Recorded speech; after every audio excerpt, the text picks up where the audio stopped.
नमस्कार दोस्तों, सरल हिंदी चैनल पर आपका स्वागत है। और आज तेनालीरामन के बहादुरी और बुद्धिमानी के किस्सों की इस सीरीज़ में हम फिर से एक नई कहानी लेकर आए हैं।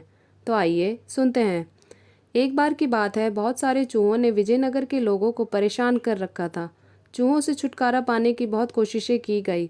अंत में इस समस्या के हल के लिए राजा ने घोषणा की कि चूहों को पकड़ने के लिए प्रत्येक परिवार को एक एक बिल्ली दी जाएगी।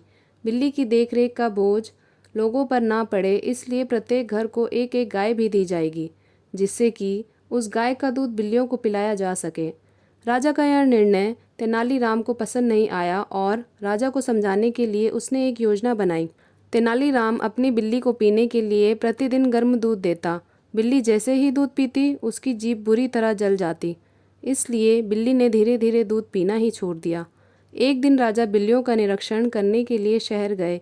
राजा ने देखा कि सभी घरों की बिल्लियां तो स्वस्थ हैं, परंतु तेनालीराम की बिल्ली बहुत दुर्बल व पतली है। पूछने पर तेनालीराम बोला, यह बिल्ली दूध ही नहीं पीती। तेनालीराम की बात की सत्यता जांचने के लिए राजा के कहने पर बिल्ली को दूध दिया गया, परंतु सदा की तरह अपनी जली जीभ की याद आते ही वह दूध देख तुरंत भाग गई। राजा समझ गए कि अवश्य ही इसमें तेनालीराम की कोई चाल है।